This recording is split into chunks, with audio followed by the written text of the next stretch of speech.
Hola amigos de Alfa y Omega, nuevamente estamos a ustedes con un nuevo programa.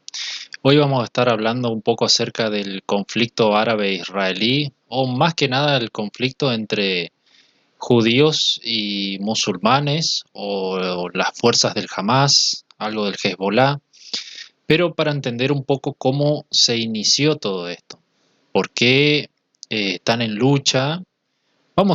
Hay muchos videos sobre esto, pero quiero llevarlos hasta mucho antes, el génesis mismo de todo. Ya para eso vamos a leer Génesis capítulo 16, donde nos registra el nacimiento de Ismael y de dónde se cree que nació el árabe mismo, ¿no?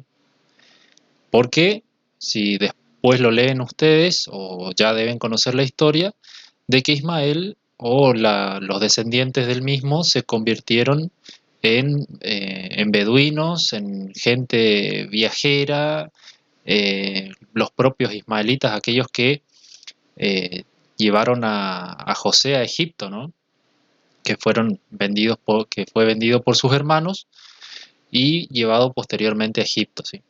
Entonces nos dice Génesis en el capítulo 16, donde el patriarca Abraham buscaba un hijo y Sara quería tener un hijo también, pero como ellos eran ancianos no podían tener. Así que Sara le ofrece la esclava que tenía, ¿sí? Pero luego fue desechada. Entonces se le aparece ese ángel de Jehová donde les dice que tendría ese hijo, que vuelva con Abraham, que tenga ese hijo y que le ponga por nombre Ismael, y que este sería lo que nos dice este versículo 12. Y él será hombre fiero, su mano será contra todos, y la mano de todos contra él, y delante de todos sus hermanos habitará. O sea, y más atrás le dice que sería una gran nación, un gran pueblo, que serían tantos que no podrían ser contados. Y hoy es la religión más grande del mundo, la religión que cuenta con más miembros, a pesar de lo difíciles que pueden ser sus creencias, sus tradiciones, la manera en que se conducen. Es la religión que más crece rápidamente también, ¿sí? Así que tenemos ese patriarca, digámoslo así, Ismael, donde fue el que vio surgir todo eso, el que llevó al nacimiento de todo aquello. Y nos dice que Mahoma, el profeta, el fundador de la religión islámica, que su nueva religión comenzó con la pelea, luego de haber recibido estas visiones o revelaciones de parte del ángel Gabriel, si no me equivoco, o algún ángel, que le reveló esas palabras y que las revelaciones de Dios, ¿no? Entonces él comienza esta pelea, esta conquista, derrotando a judíos, a cristianos y a otras facciones árabes que no querían unirse a su nueva religión, con Alá como Dios supremo de su religión, ¿sí? Incluso hicieron desaparecer al zoroastrismo, ¿no? Que era una religión bastante grande, bastante popular en en la región de Irán, que contaba con ese dios llamado Aura Mazda. Hoy ya es algo, digamos, folclórico, digamos, la religión del zoroastrismo, como que ya no se practica más, ¿sí? Y a su muerte en el año 632, lo pueden buscar ustedes la historia de Mahoma, perdón, no es mi intención hacer mucho hincapié en eso, que bueno, se casó con una niña de 6 años, y por eso también tienen esa creencia donde pueden casarse con niños, los hombres pueden casarse con niños. Entonces, eh, como decía, a su muerte se dividieron en dos facciones. En el año 632, aquellos que seguían o querían seguir las enseñanzas del profeta, de Mahoma, y que estos fueron llamados los suníes, porque sus enseñanzas se la llaman suná. Y luego estaban la otra facción que seguían a su primo y sobrino Ali Talib, si no me equivoco, se llamaba. Le voy a leer una porción de este hermoso libro que me compré en la última feria del libro, llamado la, la historia de los árabes, escrito en el año 1991. Dice en el capítulo 2, página 47, la verdad que es un libro espectacular que estoy leyendo. Dice: la formación de un imperio. A la muerte de Mahoma hubo un momento de confusión entre sus partidarios. Uno de los jefes, Abu Bakr, proclamó ante la comunidad: hombres, si veneráis a Mahoma, Mahoma ha muerto. Si veneráis a Dios, Dios vive. Por debajo de Dios aún había que representar un papel, el de árbitro de las disputas y factor de decisiones en el seno de la comunidad. Entre los partidarios de Mahoma había tres grupos principales: sus primeros compañeros que protagonizaron con él la Égira, un grupo unido por los matrimonios, los hombres provenientes de Medina, que habían concertado la unión con él en esa ciudad, y los miembros de las principales familias de la Meca, la mayoría de ellos de conversión reciente. Durante una reunión de los colaboradores más cercanos y los jefes, se eligió a un miembro del lugar del primer grupo como sucesor del profeta, Jalifa, que de allí proviene el nombre o la palabra califa. Abu Bakr, un seguidor de los primeros tiempos, cuya hija Aisha era esposa del profeta. El califa no era profeta, jefe de la comunidad, pero en modo alguno mensajero de Dios. No podía aspirar a ser portavoz de nuevas revelaciones, pero una aureola de santidad y preferencia divina aún rodeaba la persona y el cargo de los primeros califas, y en efecto estos afirmaban poseer cierto tipo de autoridad religiosa. Abú Bakr y sus sucesores pronto se vieron llamados a ejercer su liderazgo en un ámbito más amplio que el profeta. Había cierto universalismo implícito en la enseñanza y los actos de Mahoma. Él aspiraba a la autoridad universal, y el haram que él había establecido no tenía límites naturales. Durante sus últimos años se habían enviado expediciones militares contra las regiones fronterizas bizantinas, y se cree que Mahoma envió emisarios a los gobernantes de los grandes estados, reclamándoles que reconocieran su mensaje. Hasta allí la lectura de este libro. Y como decía, se dividieron entre estas dos facciones que hasta cierto tiempo se odiaban a muerte, ¿no? La primera, como le dije, los suníes son la mayor cantidad de seguidores, que tiene alrededor de un 80-85% de seguidores en todo el mundo, con más de 1.900 millones. Y luego los chiíes, que son aquellos los seguidores de Ali Talib, son alrededor de 250 millones, si no me equivoco, ¿sí? Eh, entonces, igual, dentro de las dos facciones existen grupos terroristas armados, ¿sí? Pero también no metamos a todos dentro de la misma bolsa. También hay musulmanes que solo buscan la paz, vivir en tranquilidad y difundir su religión. Pero estos son grupos terroristas, no buscan, no buscan una religión universal, buscan destruir. La carta de presentación de ellos es: si no te haces musulmán, mereces la muerte. O podés vivir, no podés ser un igual a ellos, no podés tener el mismo rango, sino que podés permanecer por debajo. O sea, judíos y cristianos pueden permanecer por debajo de la bota de los musulmanes, pero nunca al mismo nivel o por encima de ellos.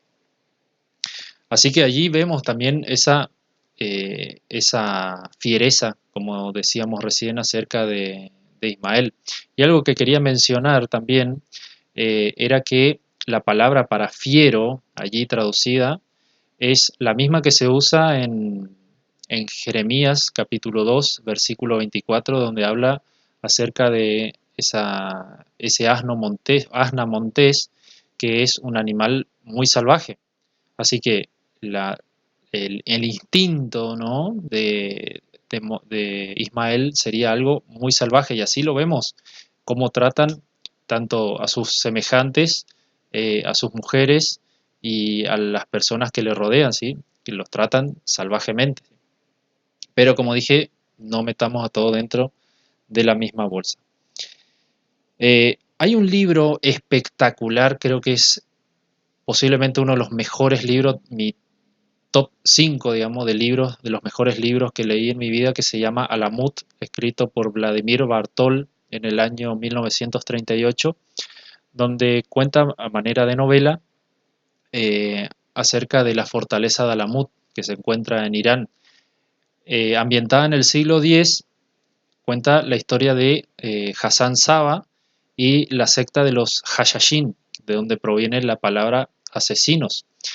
Allí Hassan Saba formó un grupo de élite donde los entrenaban en diferentes artes, tanto no solamente de religión, sino en todo tipo de artes, en la música, en las artes de las armas, en la pelea, en la lucha, que era lo principal y lo fundamental, y a una obediencia ciega, totalmente ciega. Para ellos, Hassan Saba tendría que ser Dios mismo, ¿no? Porque ellos llegaron a tal punto de obediencia que cualquier palabra que pudiera decir este Hassan Saba, ellos cumplían sin demora. Eh, como decía, está ambientada en el siglo XI, y eh, donde estaban dominando los selyúcidas. Y entonces ellos tenían esa fortaleza inexpugnable, donde allí, ubicados allí, ellos trataban de enseñarle a estos jóvenes que querían servir a Dios, ¿no? Entonces, mediante estas enseñanzas, mediante otro tipo de hechicerías, digámoslo así, ellos le enseñaron esa obediencia ciega. Llega hasta un punto donde, para demostrar la obediencia que poseían estos asesinos, él les dice, mostrándole a otra persona que le había visitado, no sé, no recuerdo ahora si era un visir o alguien, un personaje importante, le da una orden y el otro personaje, el subordinado, se suicida. Le muestra un precipicio y le dice un paso al frente, y el paso al frente era el precipicio, y se tiró y se suicidó. O sea, era tal la confianza ciega que tenían, porque ellos le habían prometido, o sea, Hassan Saba le había prometido que si cumplían con lo que él les pedía, ellos llegarían al paraíso. Y en el paraíso habían estas huríes, donde eran esas vírgenes que cree la religión musulmana, donde siempre serán vírgenes, no importa cuántas veces, ¿no es cierto? Y entonces ellos creen de esa manera. Y las huríes, ellos mediante el hashish, o sea, mediante las drogas, le hacían como que en un momento le llevaban a un lugar donde hacían creer que ellos creían que Hassan Saba tenía el poder de llevarlos momentáneamente hasta el paraíso, para ver cómo sería su vida allí, donde estaban estas otras jóvenes que también venían engañadas y las tenían encarceladas allí, ¿no? Pero les súper recomiendo ese libro, es un libro espectacular, un libro hermoso, ¿sí? Entonces, como les dije recién, mediante el hashish, mediante las drogas, les infundían tanto temor como obediencia, como coraje. Y a esto me quiero remitir en este momento, de esta noticia que escuché ayer, que me impactó muchísimo porque la verdad no lo esperaba para nada, que dentro de los cuerpos de aquel fatídico sábado 7 de octubre, los cuerpos de los musulmanes que abatieron, que el ejército israelí abatió, encontraron una droga. Ahora no recuerdo el nombre, era Octagon o algo así. Si encuentro después el nombre, lo voy a poner acá abajo.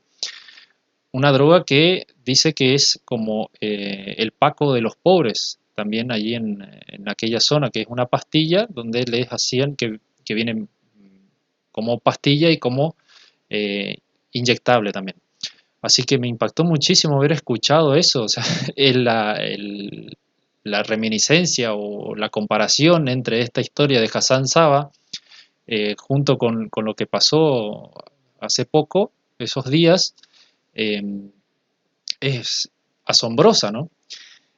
Así que, como decía, estos entregan su vida por la causa, esa recompensa de inmolarse en el mismo lugar con tal de llegar o de creer que van a llegar al paraíso. Pero eso nos demuestra también lo que vino pasando, lo que viene pasando hace varios años ya, es la debilidad de Europa, que no pueden controlar ya a los refugiados que se venían escapando tanto de la guerra de Siria, esos que vienen escapando también de Marruecos, cruzando hacia España, cruzando hacia Europa, querían cruzar a Portugal también, que llegan por Italia, que llegan por Francia, y ellos lo recibieron de brazos abiertos, ¿no? Pero se les dio vuelta, llegado a un punto, dijeron, activaron el botón, ¿no? Y se les dio vuelta todo, ¿no? Ahora no saben qué hacer con tantos refugiados, que lo único que ellos quieren hacer es violar a las mujeres y matar a cuanto se le cruce. Eh, Voy a poner un video que encontré el otro día en X, antes llamado Twitter, donde mostraba algunos lugares de Europa donde están prácticamente musulmanizadas, pongámosle así, donde ya no, donde uno diría que podría ser Medina o Ramala, cualquier ciudad grande musulmana, ¿no? Pero son grandes ciudades de Europa donde están llenos de musulmanes ahora que no saben qué hacer. Y tenemos esas gigantescas manifestaciones también por toda Europa, eh, donde, donde están en apoyo a favor de Palestina. Gracias a Dios, todavía tenemos un poco de misericordia de parte de Dios, a pesar de lo malos que somos como hijos, ¿sí? Eh, donde nuestro país salió en apoyo de Israel, donde las manifestaciones fueron en apoyo a Israel y no, porque también, digámoslo así, Argentina es el tercer país con mayor concentración de judíos del mundo. Así también fueron casi los padres fundadores de Argentina, ¿no? Donde ellos trajeron mucho de las industrias, como había leído hace poco tiempo, si pones en Wikipedia, en Google, dueño de la Argentina, aparece un argentino judío, ¿sí? Eh, y así también tenemos las fake news, las noticias falsas, acerca, por ejemplo, de la destrucción del hospital, ese que decían que había salido, que se tiraban uno con el otro, de que Israel había tirado un cohete y había pegado en el hospital y que habían muerto 500 personas. Al final fue desmentido esto, que ese cohete había sido lanzado por la propia yihad islámica, no por Hamas ni por Hezbollah, sino por otro grupo terrorista llamado Yihad Islámica, y que pegó en el estacionamiento de todos los cientos y miles de cohetes que largan. Uno terminó cayendo en un estacionamiento y murieron alrededor entre 200 y 300 personas, y no entre 500 y 1000 como se dijo en un primer momento. Así que hay que tener mucho cuidado con las noticias que, se, que circulan justamente en la época, en la era de la información, donde vemos prácticamente lo que ocurre minuto a minuto en la guerra. Y lo podemos tomar por cierto, pero tendemos a sacar conclusiones precipitadas. Le quería leer Mateo 24, uno de mis capítulos favoritos de la Biblia también, pero lo dejo para ustedes que lo puedan leer. Vamos a pasar a Google Earth y vamos a mirar un poco, solamente un poco, vamos a ver qué ocurrió o los lugares donde fue esa guerra o fue esa invasión por parte de Hamas aquel fatídico sábado 7 de octubre. ¿Sí? Pasemos a Google Earth entonces. Bien, aquí estamos ya en el Google Earth, así que vamos a ir directamente a Israel. Vamos a ver un poco lo que es la zona de la Franja de Gaza, ¿sí? Tiene que tardar un poquito en cargar. Acá tenemos la zona de la Franja de Gaza. Son aproximadamente unos 350 kilómetros cuadrados. Para que se ubiquen más o menos, sería como la ciudad de Posadas en Misiones, y, pero teniendo una gran diferencia que es la cantidad de habitantes. Posadas debe tener alrededor de 600.000 habitantes, pero la Franja de Gaza tiene 2,5 millones. Imagínense, son como 4 veces más la cantidad de habitantes que tiene la Franja de Gaza, este pequeño espacio. Este es el lugar donde fue el fatídico ataque del sábado 7 de octubre, ¿sí? Este pequeño espacio, que es el Kibbutz Reim, calculo yo que fue por acá más o menos donde se hizo la fiesta electrónica, pero puedo estar equivocado porque fíjense que las imágenes son del 2020, perdón. Fíjense lo cerca que está la Franja de Gaza. Estamos ahí unos 5 kilómetros, 6 kilómetros más o menos, y decían que la gente corría hacia este lado. Obviamente no vas a correr hacia el lado de donde viene la gente, los de Hamas, ¿no es cierto? Acá tenemos una ruta, acá tenemos otra ruta. La gente dice que se escapaba. Los que pudieron agarrar algún auto se escaparon por acá. Después mucha gente escapó a pie. Calculo yo que se escaparon eh, por este, por este arroyo seco. En algunas partes hay algunas imágenes donde se ven que tiene un poco de agua, un poquito de agua, pero casi seco es. En algunas oportunidades debe tener agua, sí. Vamos a ver algunas imágenes. Pero más que nada le quería mostrar este lado que es el lado de la Franja de Gaza. Fíjense lo densamente poblado que está, ¿no? Este es el paso de Rafa, como le dicen. Rafa o Rafá, no sé exactamente cómo se pronuncia. Donde había, eh, donde mostraban que pasaban los camiones con alimentos hacia el lado de Gaza. Este es exactamente la imagen. Después si encuentro el video lo voy a poner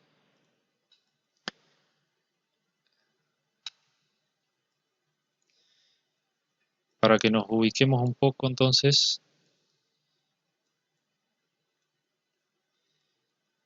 acá tenemos a Jerusalén, el punto más caliente del mundo, digamos, y acá tenemos a Gaza. Este es otro poblado, el de Sderot. Imagínense, a Sderot unos 8 segundos más o menos tienen para esconderse cuando lanzan los misiles desde este lado. 8 segundos tienen para correr. Quedó mostrando es una ciudad fantasma ahora porque las personas tuvieron que ser evacuadas. Es una ciudad hermosa, no sé si se la considera ciudad o pueblo, pero a pesar de todas las de matanzas y destrucción que hubo, pues, si ven videos, es- está todo impecable, muy limpio. Después un poco más hacia el norte, fíjense que son pequeños, los kibbutz son poblados muy pequeños de 600, 500 habitantes, 1000 habitantes, no tienen ni siquiera un kilómetro cuadrado. Después Ascalón, que es otra ciudad que es bastante bombardeada, tiene un puerto espectacular, hermoso.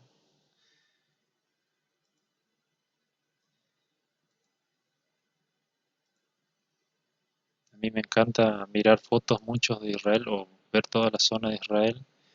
Es una ciudad muy linda, muy limpia, como prácticamente todas las ciudades israelíes.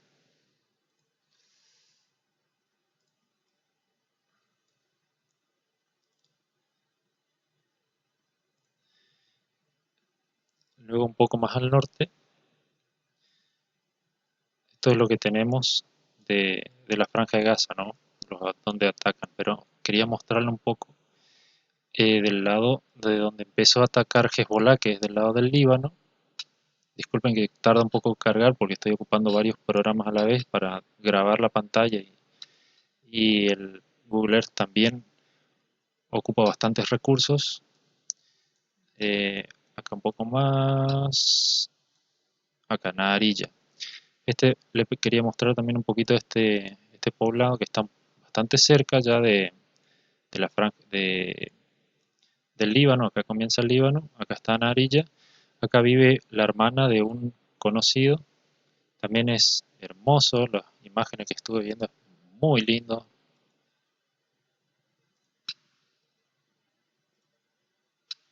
Una ciudad muy linda, la verdad. Pero es más difícil atacar de acá desde el lado del Líbano porque, o entrar a pie por lo menos, porque fíjense que es mucho más escarpado. Esto que ven así más verdoso es porque hay montañas acá. Fíjense las imágenes.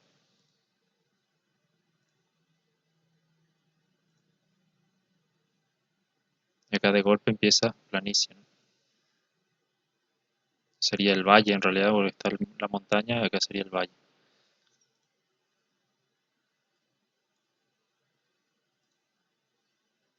Bueno, hay que prestar bastante atención a lo que pase en los próximos días, que van a empezar los ataques por este lado, ¿sí?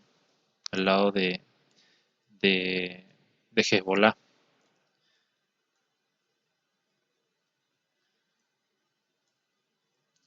Pero tenemos que tener cuidado siempre con las fake news, como les decía antes, por, así, por ejemplo, como fue con el tema del hospital, que no fue en realidad, que no fue de parte de Israel, sino fue eh, los propios musulmanes que destruyeron el-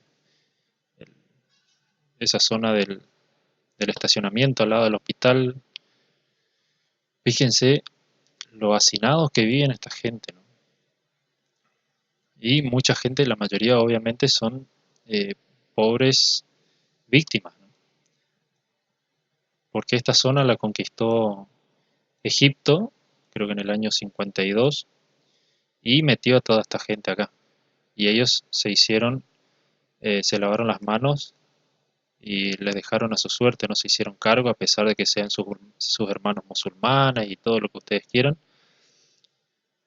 pero ellos se lavaron las manos, ¿sí? Bueno, esto es todo lo que teníamos para decir. Bueno, podríamos mostrar un poquito más, como les decía, que eh, no se ven las ciudades, incluso Jerusalén, vamos a ver que las ciudades no se ven perfectamente por ser zonas de guerra y demás. No se puede ver, este es el monte del templo, no se ven en alta calidad. Esto se ve, la verdad, se ve un poquito mejor. El Knesset, este es el Parlamento de Israel.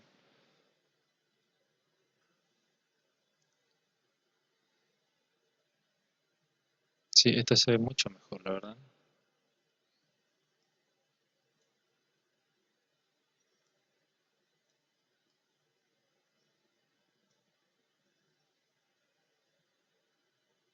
Acá tenemos, acá sí está la cúpula de la roca, obviamente del lado del control árabe, el domo de la roca. Ustedes lo pueden ver así porque eh, está activado los edificios 3D.